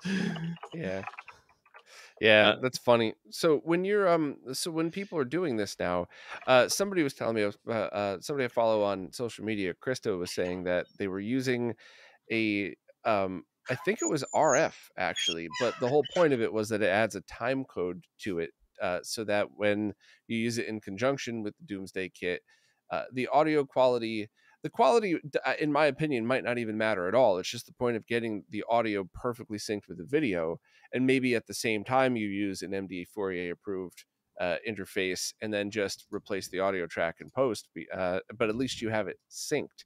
At least you could just very easily look at it, look at the waveform and align it up perfectly, and then there you go. Is that how most people would be doing this now with VHS? I don't know if everyone does that yet, but that's also an option. Like you with those if you're using that like capture card with the modified driver, you can sort of capture the audio at the same time. It's not perfectly synced, but it's sort of close, so you can sort of get sort of synced to a degree. I mean, I can actually talk a little bit more about that. I mean, like, I haven't worked on the VHS side, so I want to hear every word you have to say, but I just want to throw this quick one out there. If there is no permanent solution, you could just use any piece of crap capture card to also, as you're playing the tape, get just a really low quality crap version of the capture. But yeah, now you're able to sync the video up with both of them. So yeah, that's what people are doing generally, like doing a normal capture and syncing the audio that way. Yeah. But when you look at sampling theorem, when you look at the way that sampling works, I mean, the reason why there are problems on the VHS side is because no one like me has come along and made a good capture system dedicated for VHS yet. But when you sample something from the analog domain into the digital domain, you're not really... You're capturing an average over time. Sample rate is actually a window that's sliding along. You have a window and the signal moves in that window. And you actually, depending on the speed of your sampling, you capture an average of the signal over that window in each sampling window. So one of the problems that you come across if you're really, really, you want to look at with a fine-tooth comb in what's going on, when you capture the stuff that's coming off a VHS tape and you've got, say, 3 different RF outputs, you actually want the same sample clock running on all 3 capture streams, because otherwise the averaging of what's coming off the tape is going to be slightly different. Probably makes no difference whatsoever, but what you could ideally use is something exactly the same as the Domesday Duplicator, but with 3 ADCs all running off the same clock. And then you would actually get a perfect capture. And it just requires someone to come along and build a board that is... Well, I mean, the main issue is not designing a board. Anyone that's an electronics engineer can do that. The problem is doing it so it costs less than a family car. So, I mean, because you can buy super expensive sampling systems. So it has to be good and cheap, and that's a difficult engineering problem, of course. But that would be the ideal scenario, is to build a Domesday Duplicator with 3 channels that don't have to be sampling at the same speed, but they do have to be operating on the same sample clock, which is a different problem. So I can see in my head a design that would do it. I mean, it's an entirely solvable problem. It just requires someone with time and money to come along and solve that, plus a few VHS players to play with, of course. And this would essentially be a sandwich design like you showed, but with 3 in the middle, not just 1 then. Yeah, potentially. I mean, it can be any design you like. If you I mean, one board with 3 connectors would do it too. I was just trying to paint a visual picture for, The interesting thing is on the Domesday Duplicator, the sampling clock is actually generated by the FPGA. So the sampling clock is generated by the FPGA and fed into the ADC. So actually stacking that up with more ADCs, you could still use the same basic design to do it. But you probably don't want to use the same ADC chip for each channel because it's too expensive. I mean, that's the most expensive chip on that little board, is the actual ADC itself. And if audio... What does that chip go for? Just the chip? Not even... It's not that much, actually. But I mean, the problem is that every dollar that you put into a PCB adds up in the end of the day. Then you've got to make a little bit of money on top. And it's like... Right, yeah. The other trouble is that as a hardware developer, you have to buy 20 or 30 of those chips as you iterate through the development. So it's very expensive to develop as well, because you have literally 100 times the cost of a board every time you go through a cycle. So, I mean, all I'm saying is that it's not, based on the existing duplicator design, it's not rocket science to get from there to something that's more suitable for VHS. It just requires someone to come along and do it. It's a problem we've solved on the LaserDisc side, but is yet to be solved on the VHS fork side. And the end result would just be better quality hi-fi audio and the potential for improved quality on just standard left and right analog audio. Yeah, and less risk in capture as well. I mean, if you've got a tape that's every time you rub that tape along the head, you're pulling off the ferrous material. So I mean, Right. you want to do it in one go and be sure that it works. Just like I mean, you can still do it in one go if you can run a conventional capture and RF capture at the same time still. But yeah, it's still it still would be much less clunky if you could do everything in one Yeah. device instead of having to sync up. I want to put this things. into perspective for people who are listening, though, because what we're talking about now. You kind of think back to how many times you may have watched a tape as a kid, and oh yeah, it really wore out. When I was doing this live stream, I used a brand new VHS tape that had never been opened before. I had opened it a week before and used it to do a CRT test experiment.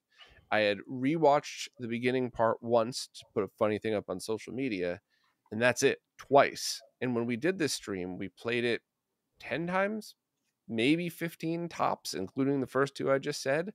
And number 15, let's just say, was definitely a step down in quality than number 2, the first recording.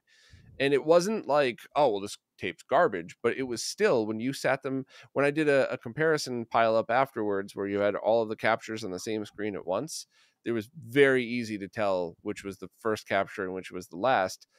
Once again, scaled to 4K side by side. But so that's something that is a problem.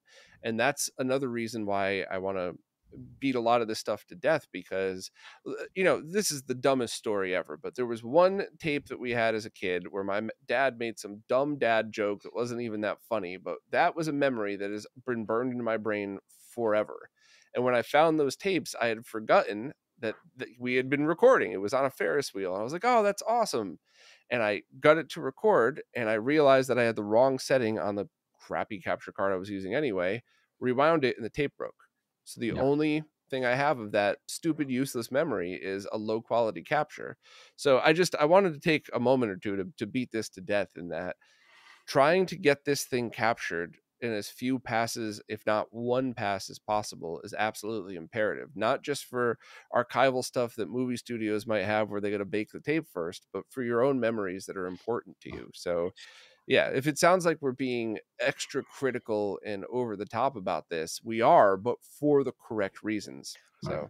But I think there's an important thing in this, though, Bob, which is that the LD Decode project, you have to kind of separate these apart. The LD Decode project is a solved problem, which we are, or I should say Chad mainly, is working on getting better. It's great, and it's just getting more great. But the improvements are incremental. It's not an evolution or a revolution or anything like that. It's getting a little bit better, a little bit faster. VHS Decode is still a project under development. This is not a finished product that you're looking at. It's a fork of LD Decode, so it's using the same improvements that Chad's making, but what Øyvind is bringing to the party is lots and lots of development. But it's by no means like a finished capture and preservation solution like LD Decode. So we're kind of talking about two projects that are linked, but they're not at the same stage, which is why I say it would be great if someone would come along and make a better capture system, because VHS Decode is immature where LD Decode is mature, and that's an important difference. So we're talking about a snapshot of a project right now. VHS Decode has the potential to be every bit as good as LD Decode as a preservation system. It's not at the moment because it needs more development, but that's projects. That's what we're talking about. So we are in the same talk here, if you like, talking about two projects on two different levels, even though they're linked together.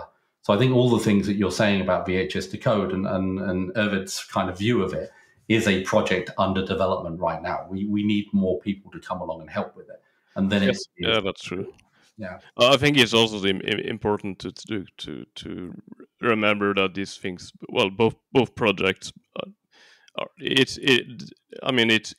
they are like community projects. It's not like commercial.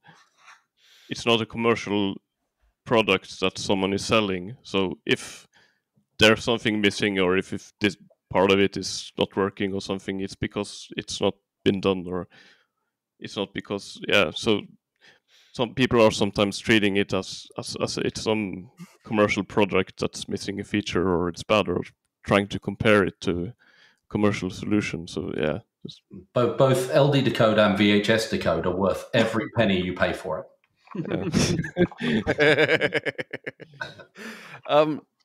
So I'm sure we're gonna have a lot more questions on this, but basically to wind down, find yourself if you want VHS, find yourself the correct player. Understand that it's a work in progress project, and you'll probably be upgrading and changing things as you go. And a good way to do this might be to use a good quality audio device like the Motu, and even a garbage, crappy USB capture card for the video, so that after you run LD Decode, you could sync everything together very easily. That's probably the easiest way to go about doing it. As long as the video works, that's all that matters. But now, Chad, I want you to talk about what LD Decode does, how it does it with VHS, and add whatever else you feel like. Well, the 50,000 feet view is you take RF files and then you do like a series of steps. It's all documented on the wiki. Like you have to TBC it, then color convert it, then decode the audio, then one FFmpeg or favorite tool to make a nice MP4 of it. You can script much of that.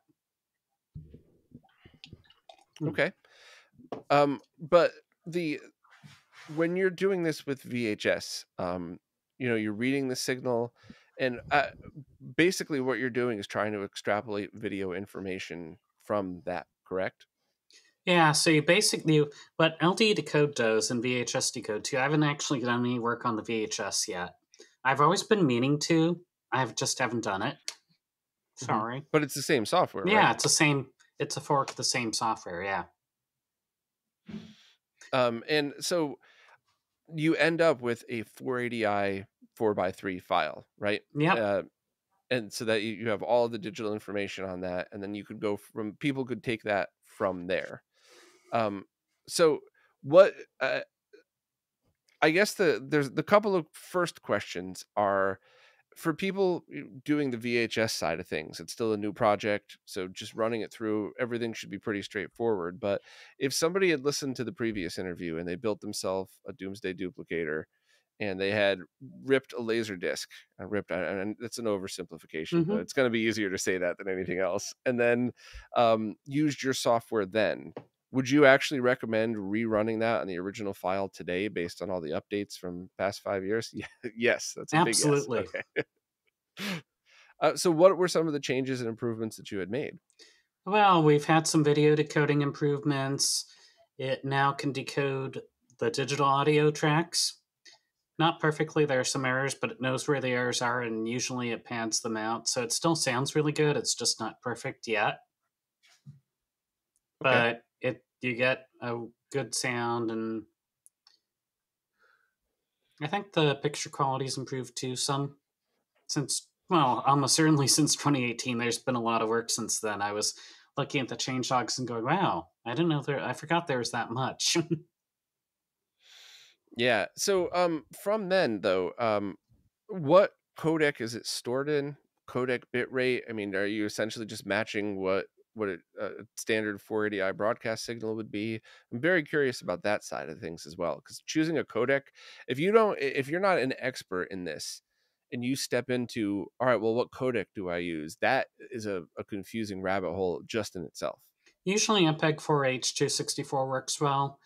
Once you get it to FFmpeg, it's really not my problem anymore what you do with it.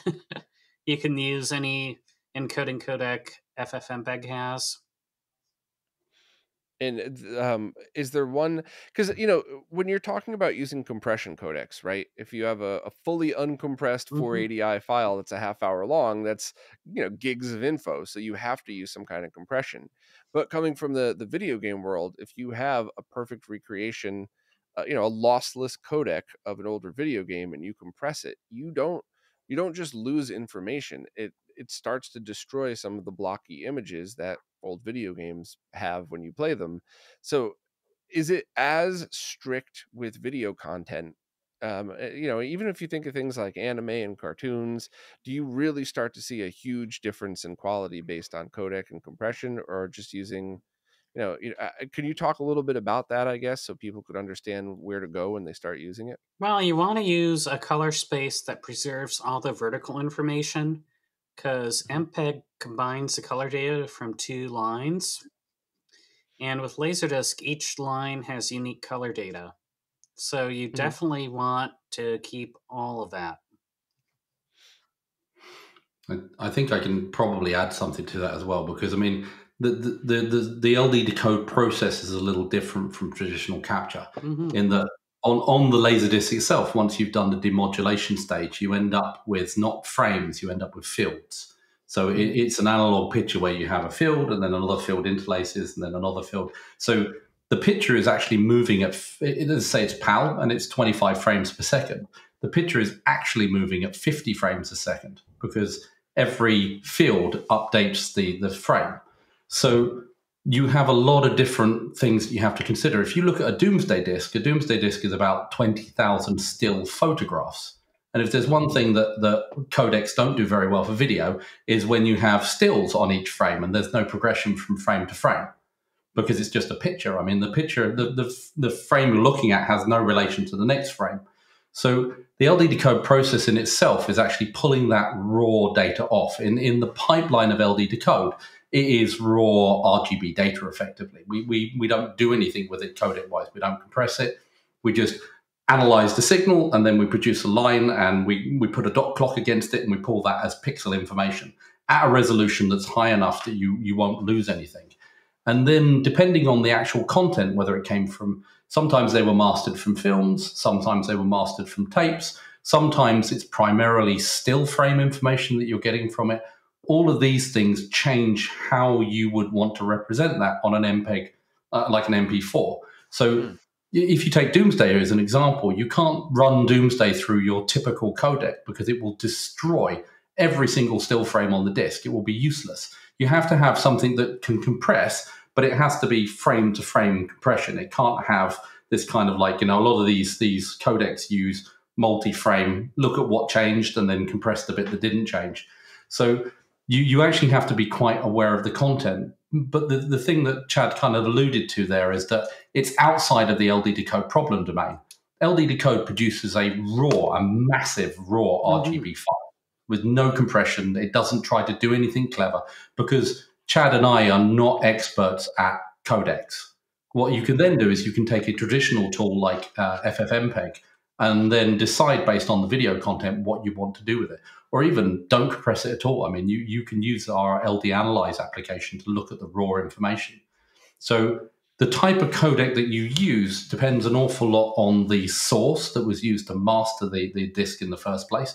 If it was film, if it was tape, then different things have different effects. How it was kind of like, if it was telecine, for example, there are a lot of things that can change the feel of it when you put it onto a monitor.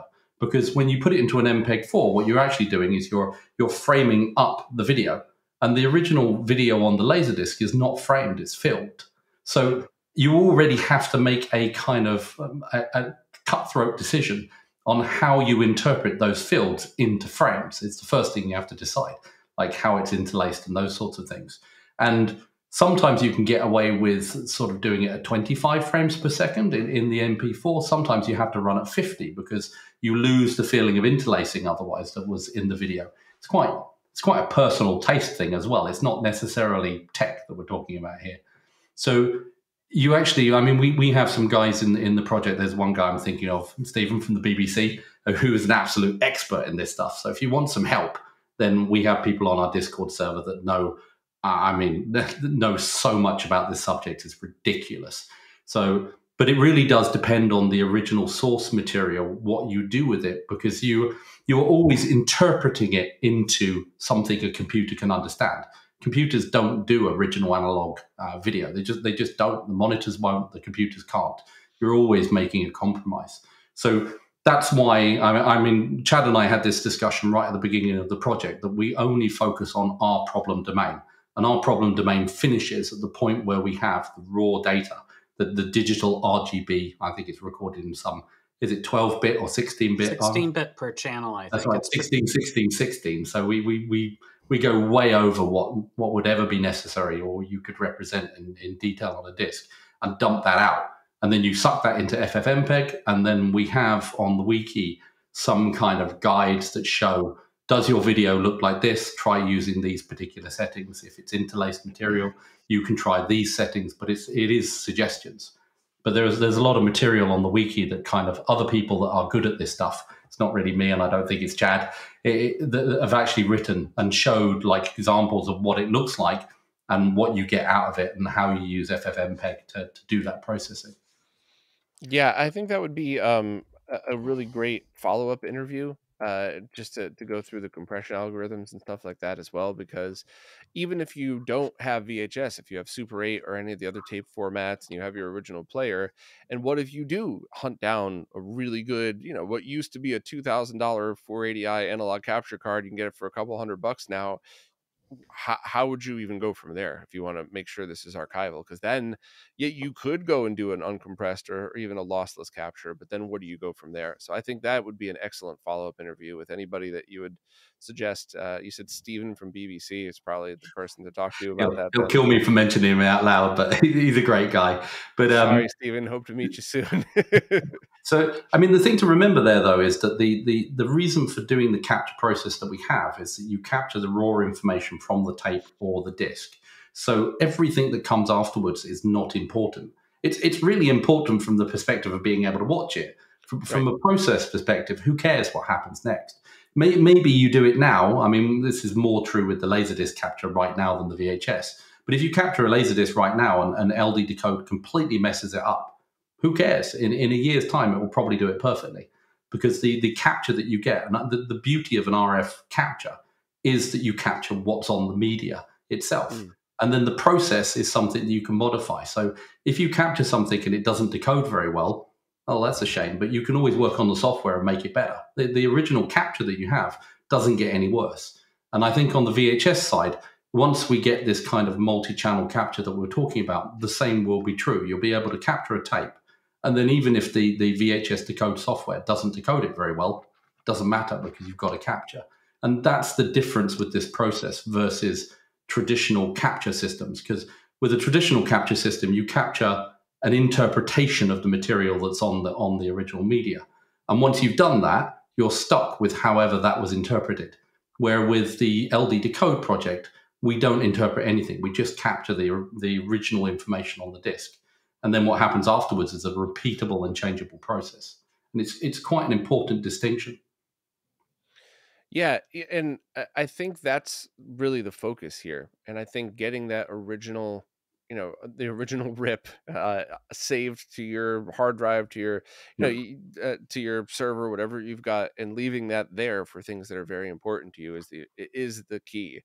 And I've also even messed with taking lossless or very low compression 480i stuff and using software to upscale and deinterlace that to 4K and multiple different methods, versus running it through the RetroTink 4K or even the RetroTink 5X, adding CRT filters. And to be honest, doing it in real time was really close, if not sometimes better. Sometimes you get a little haloing around people's faces with some of the upscaling algorithms.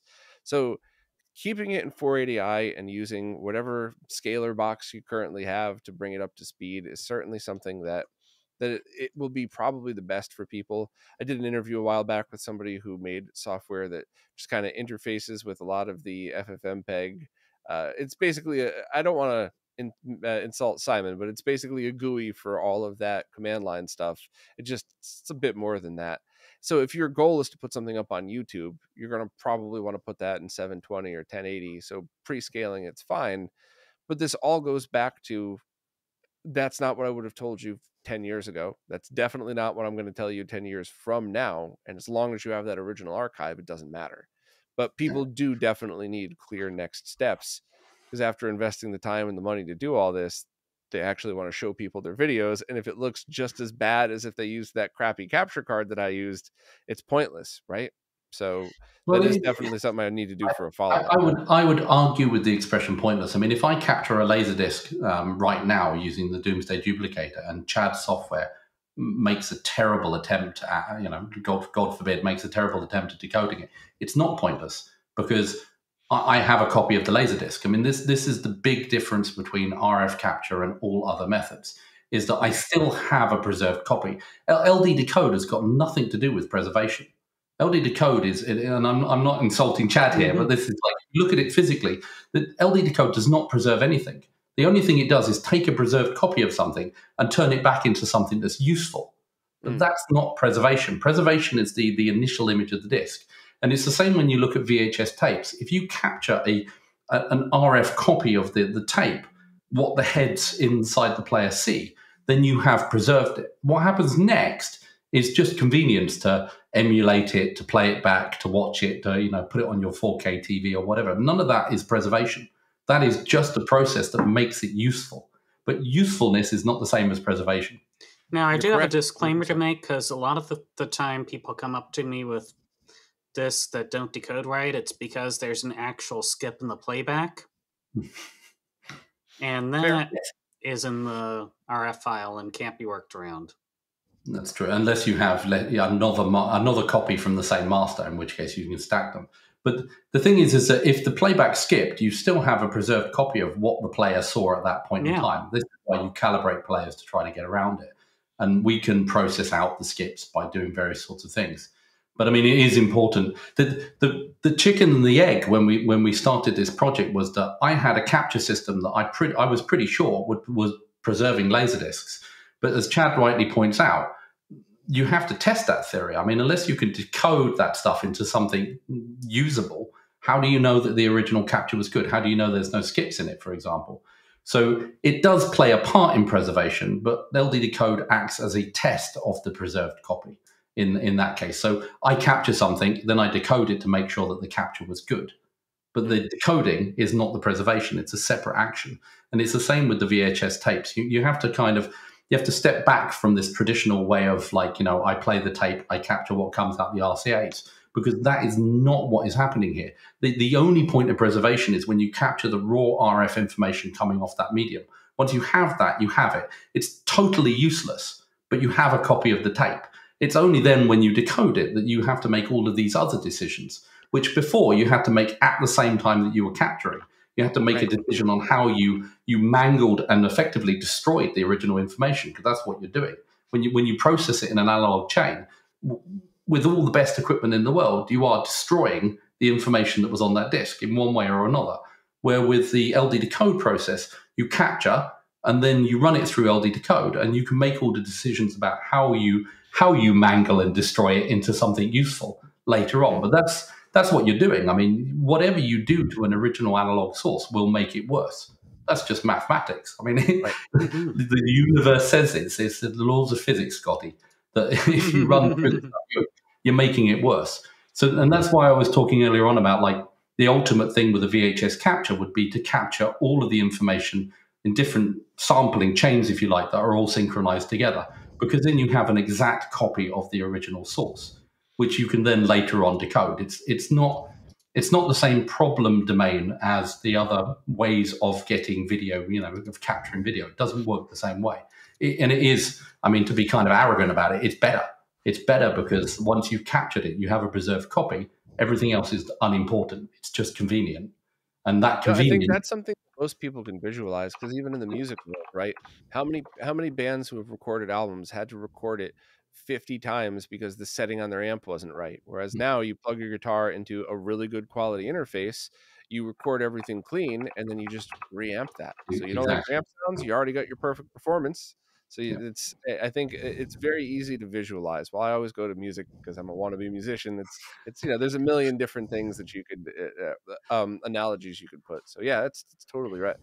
I mean, as long as one quick second though, and I'm sorry to cut you off again, but if anybody does have the ability to work on this project, the best place to do this would be to go into your Discord and say, hey, where could I get one of these? Or I already have one of these. Let me add on to it. I already have the knowledge of decoding RF.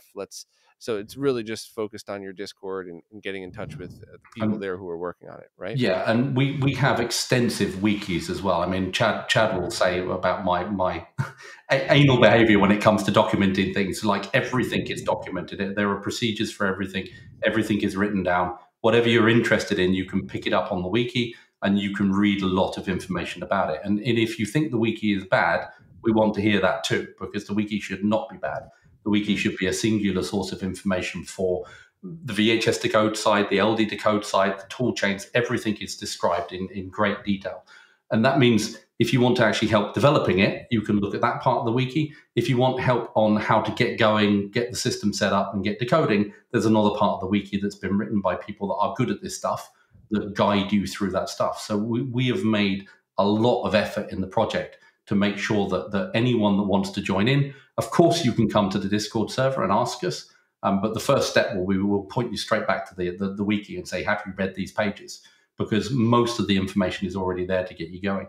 So I think we're both VHS Decode and LD Decode is in a really good place. If you have the skill and you have the time and the want, then by all means come and join in. Many people already have, and we welcome you. Even if you're an expert domain in, I don't know, PAL video, for example, like my friend Stephen that I was mentioning, or we have Ian in the project who runs around the UK finding LaserDisc. Like he has a boot of his car with a portable capture system that will run around to museums and capture rare things. We have all of these people that are just enthusiastic. And we also have a whole ton of people that do anime, and they're only interested in decoding and getting the best video they can. They're testers. I mean, that's what they are. They test and feedback bugs. So everybody is useful to the project, whether you're interested in tapes or discs or whatever. It's an open source project. We're not going to pay you. We expect you just to work for free like the rest of us. We'll love you for it. And a couple of a hardware idea is I need to study the feasibility of this, but the BeagleBone AI64, I believe, has enough high-speed outputs. And I believe the Pru, even though it's not officially supported by the chip, it does work. I believe it's got the bandwidth in and out to do multi-channel capture. And that's about a $175 board. That's not bad. Yeah. Sorry, we cut you off before, Øyvind. I apologize. We just I wanted to make sure to get that info out because I want to send people to the correct place. But could you jump back in? I'm sorry about that. Yeah, I kind of lost what I was going to say. So I'm sorry. My fault. My big mouth. So I guess as we're winding this down, this was awesome to reconnect with you. It's very nice to meet you, of course. But is there anything else that we haven't talked about that you think people should know about the project going into it, or anything that you just that you're proud of, that you want to promote about it? Just anything that I've forgotten to bring up that you just want people to hear?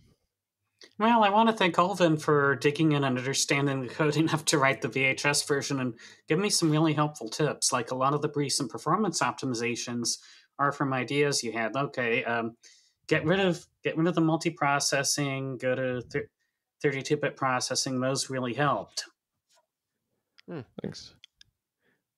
Yeah, and from my side, I mean, I probably mentioned this early on, but LD Decode and Domesday 86 are not the same project, no matter how close we seem to each other. We love each other dearly, but we move in different directions with different aims. I mean, Domesday 86 is aimed at preserving the BBC Domesday system. And my task right now is ongoing to build emulation for the LaserDisc systems that we're running in the background so that we can... The aim of the project is to bring these high quality copies of the LaserDisc and emulated Domesday systems to the museums, especially in the UK, so that the public that were involved, the 1.5 million school children that were involved in producing the Domesday discs, will have access to them again. And it's an important historical record. And I kind of want to shout out a little bit to the National Museum of Computing in Bletchley Park, which is, if you're ever in the UK or you're in the UK and you haven't been there, then you've missed an amazing place to be. And the same for the Centre for Computing History in Cambridge. Both of those museums they're fantastic places. Whether you just like playing video games or you want to have a play with a real Domesday system, they're fantastic places to be. Yeah, and didn't the source BCPL source code tune up for the Domesday system? Sorry, say again, the original BCPL source code turn up? At least, yeah, we actually have the original source code. We found a development machine that was used by Logica when they were developing the original system, and managed to recover the BCPL source code for Domesday as well. So we actually have pretty much everything preserved that you could possibly imagine about Domesday. But the museums particularly have been helpful with allowing these loony hobbyists that are running around with their LaserDisc players to come along and take copies of things. And of course, we like to work with museums, especially because preservation is important. So, I mean, from my perspective as well, I know there are things like the Apple discs as well, the Apple Visual Multimedia discs that are around. I mean, if anyone is interested in copies of those, or has access to the systems, or has educational LaserDisc systems that they want to talk about or preserve, then you're welcome to contact us as well. I mean, it's an angle that I'm very passionate about. So, I mean, there's a lot going on. Hopefully, Doomsday 86 will continue for quite some time, and sort of using these LaserDisc images. I mean, there's also the potential that we'll use the same LaserDisc emulation that I'm developing for Doomsday for LaserDisc games, for example. So, I mean, all of these are there's special problem domains that I'm dealing with, but the beauty of open source is always that whatever you produce, no one has to do the work again. It can be reused in many different ways. I think it's already, some of the discs has already made its way into some emulators. Yeah, MAME especially. They're already there. You can play Time Traveler, I think, was the first one to get emulated. And actually, that was one of the MAME devs. I think his online name is Moogly Guy. He's an American guy that happens to actually live in Sweden, just down the road from me. So that was an easy piece of collaboration. But we are capturing and supplying images into the MAME project as well to produce, the best LaserDisc emulation possible in MAME. So, I mean, there's a lot of things going on, and all of these projects are open source, not for profit. If anyone wants to help, for the love of God, come and raise your head above the parapets. We'd love to hear from you. Yeah, and we've covered those LaserDisc games on RetroRGB, and we're going to continue to, obviously. The last time we spoke, though, you mentioned there was potential for using the system to also play back the files with the same functionality as the original LaserDisc. LaserDisc player, is that something that had ever been completed, or is that just still on the back burner because it's way less important? I mean, again, this goes back to the kind of like what is preservation and what is just making the images useful. This is on the side of making those images useful. So one of the plans that I have for the Doomsday project specifically is to produce a LaserDisc player emulator that you can connect to an original BBC master, to an original CRT, and it will do all the tricks that the LaserDisc player was doing. And it's actually more complicated than it sounds because, of course, the VP415 did gen locking and video mixing. So it would take the signals from the LaserDisc. It actually synchronized the LaserDisc spin, the rotational speed of the LaserDisc to the output of the computer, which was very unusual.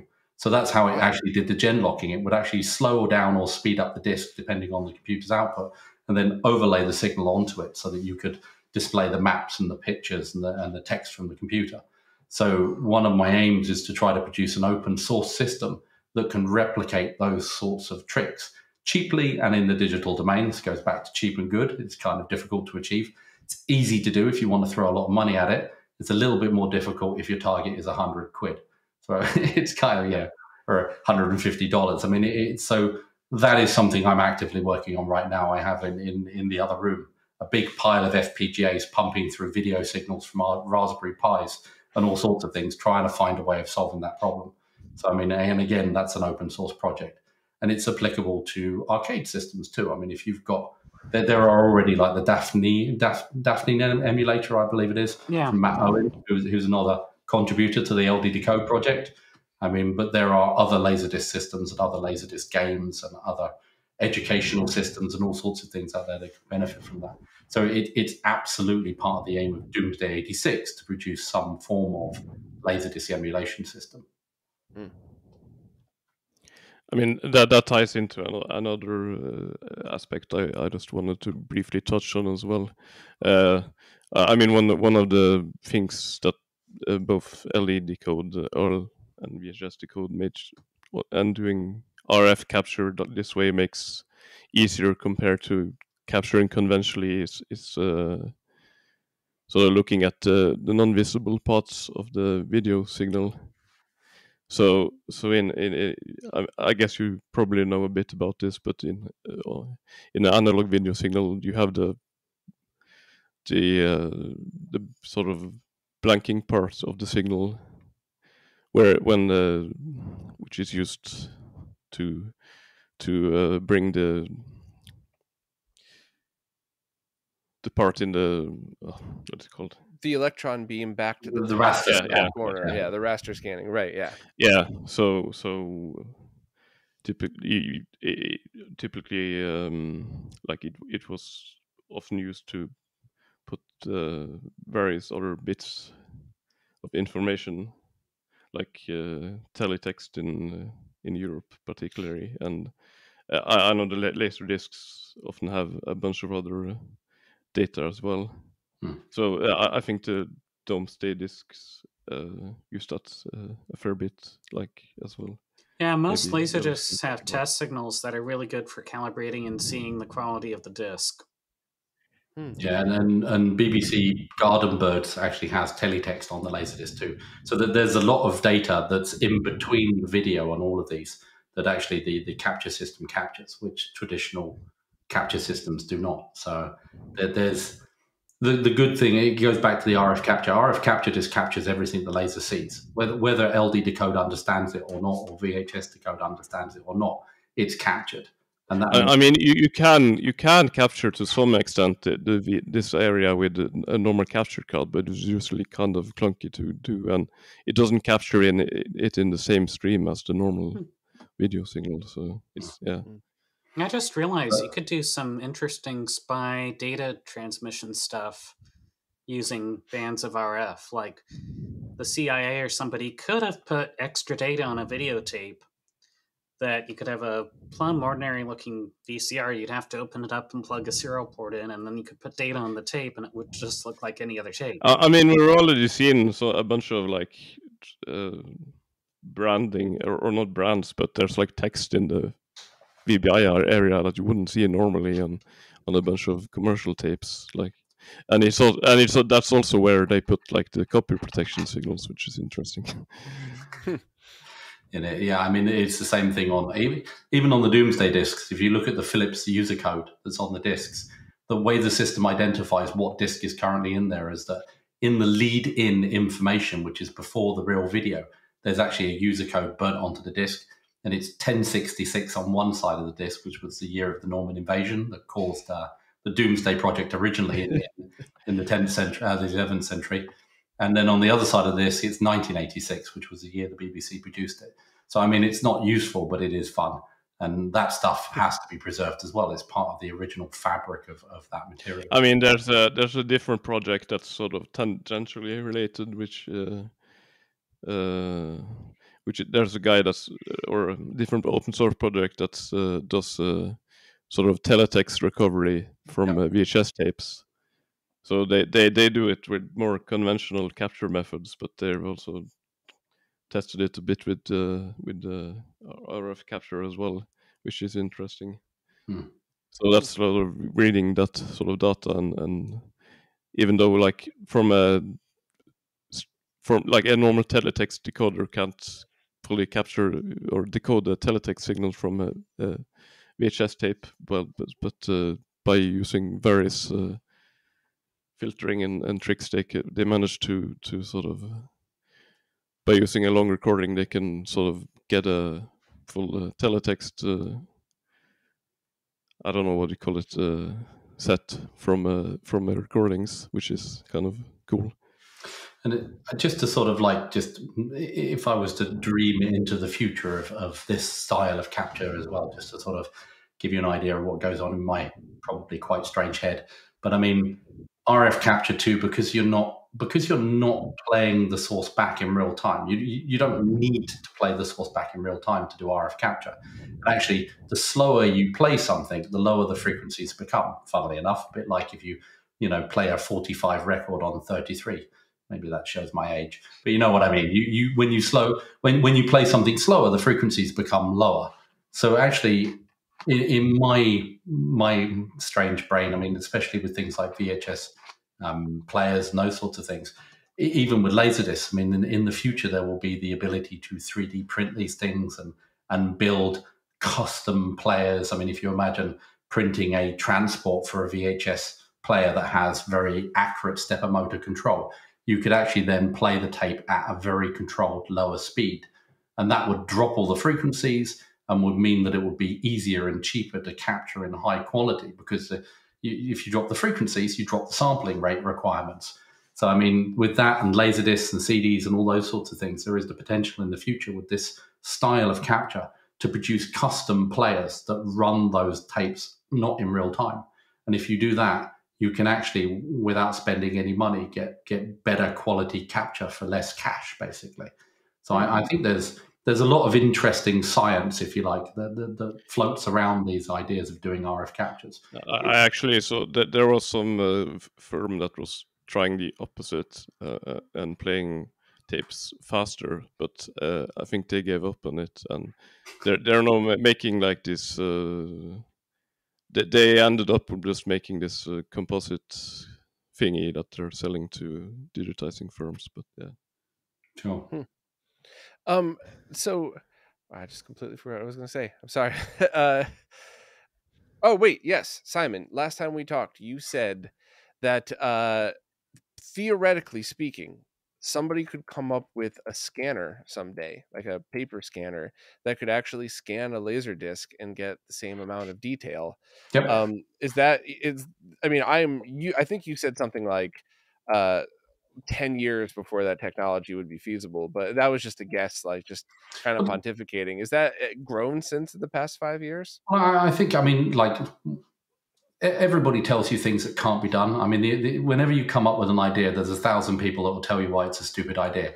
And it takes a special sort of person to push through stupid ideas, because some stupid ideas turn out not to be stupid.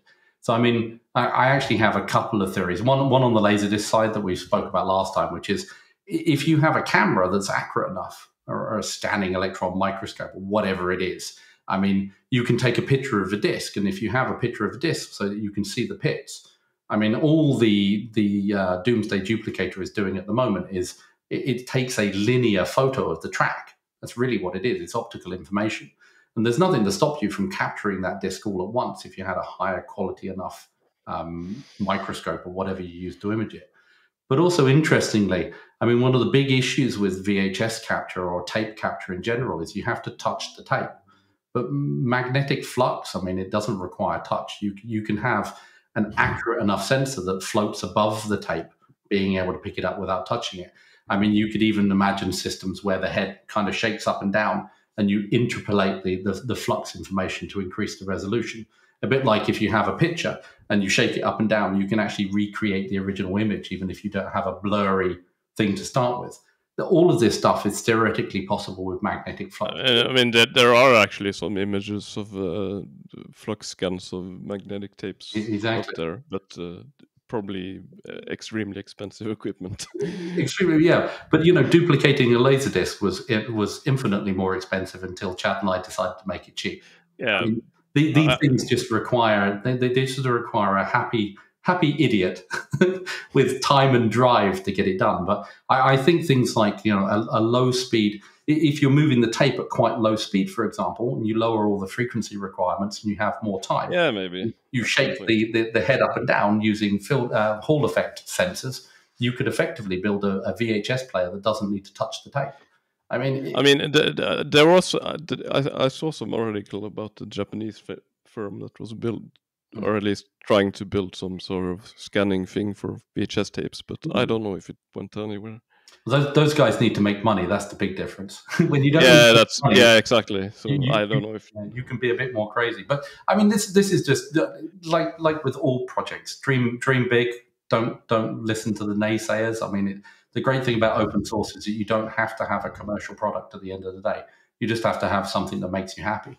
So I mean, there is a commercial firm that does RF capture of tapes, although I think it's only Betacam tapes. I don't think there's money in anything else. But and not in a professional beta tapes. If anybody knows Technology Connections, that YouTube channel, he just did a video about the difference. Yeah, it's not the ones you have in the home. It's like the ones that use like you would use in the. Yeah, they started with the tape mechanism, then made something entirely different for professional use. Like I think the first one tapes are the same, but then they went metal and all that. Yeah.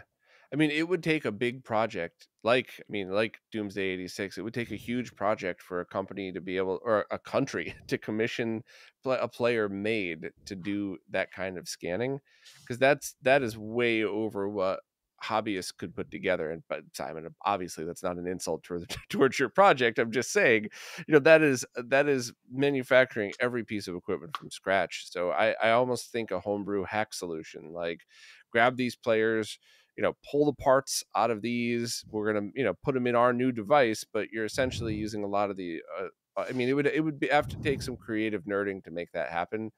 But who knows? I mean, maybe this stuff, archival stuff's going to become more important, and maybe we'll see a company make them knowing that they're only going to sell a couple thousand. So they're going to be $4 or $5 grand each, as opposed to $100 each. But one thing I can kind of tell you though, Bob, is that during the length of this interview, every LaserDisc I have in my house, and there's quite a few, they've all got worse.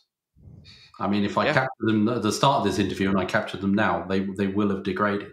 So this was another discussion when we started LD Decode, that using a LaserDisc player, and even a fairly modern calibrated LaserDisc player, is not necessarily the most optimal way of doing things. But it was the quickest, cheapest, fastest way that we could get to where we needed to do. And it actually turned out to work pretty well. But the thing is that with preservation, time is of the essence. I mean, usually we say time is of the essence, but your source material is degrading all by itself. So, I mean, what we can do in the future is nice, and I think it's important to look at that and to work towards it. But it's also important to remember that all of these LaserDiscs, all of these tapes, they're not ever going to be better than they are right in this moment, this second. So if you have the possibility to preserve them in the best way possible, what we have now is the best thing you can do, because I mean, they're only going to get worse. And it's very true with these British LaserDiscs like Doomsday, which are degrading, like the degrading rate. I mean, like, I can see it now, because we can continue to capture the same disc year after year and watch the increasing signal to noise ratios on the disc. They're absolutely falling apart in front of our eyes. It's like that guy with Alzheimer's who was drawing a self-picture himself every year. Yeah. I mean, it's like, it's analog tech. It's physical things. They will get worse. So it is important for people to innovate and to look to the future and kind of dream big on these things. But it's also important for the rest of us to grab what we have and preserve this technology, preserve these discs, preserve this information. Because there are a lot of, I mean, I don't particularly care for Japanese anime myself. I've watched it. It's like, okay, it's nice. but again, it's a cultural thing. I mean, I understand, even though I don't really appreciate the media itself, I mean, I understand it's a cultural thing. You have to preserve this stuff. It's important. It shows a way that people were thinking at a particular time, and a thing that they were doing. It's art. It's important stuff. And it's the same with, oh, sorry. No, go ahead. Another great thing is that for anime LaserDiscs that don't have any English on them, you can use Whisper or some of the other new stuff that's coming out to make English subtitles of any disc. Yeah. But as I say, all of this stuff it's art, it's culture. It's important to preserve these things. I mean, because we don't know now what is going to be important in 100 years' time. We just don't. I mean, this is why Doomsday is so important to me, because the kids that were writing stuff then, they wrote about the local swimming pools and the Boy Scouts Club, and they weren't adults. They were kids that wrote stuff, and they wrote down some stuff that adults would have never have thought to record. And that makes it special and important. And all artifacts like, art and culture and those sorts of things are important. Even if they're your home video of your wedding, there's something in there that's going to be useful in the future. Yeah, it's the same in the video game world too. It's just as important to archive bad games as it was good games. Just for all the reasons. Otherwise, how do you know the good games were good? Right. Yeah, I couldn't think of a better place to end this.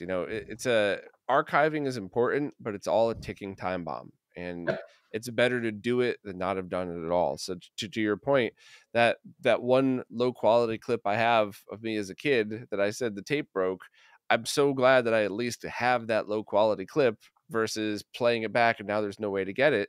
So it's, your point rings through completely. And I think anybody that has the ability to help out at all, your Discord is definitely the place to go. Check the wiki first before asking any questions, but it's a friendly place. I've been there quite a bit, and it's any way you could help, whether it's checking to see if the discs you have already been archived, you know, any rare equipment, or especially if you have the ability to help out on the VHS side, you know, just go check out the wiki, hang out, participate, and hopefully I'll eventually get my player and I'll be able to help on the LaserDisc side, and I would love to get one on the VHS side on the, you know, pretty soon as well. Awesome. All right. Well, Yeah. thank all three of you so much. I really appreciate all your work, as well as the time that you've taken to do 2 of these interviews now. You know, it's awesome to get the word out, and I really hope in some small way I could help boost all the preservation efforts that you've all been putting into this stuff. No, we appreciate you and your channel, and good luck with RetroRGB. Same last time. Always fun. Thank you very much. Thanks for having us. All right. We'll see you soon.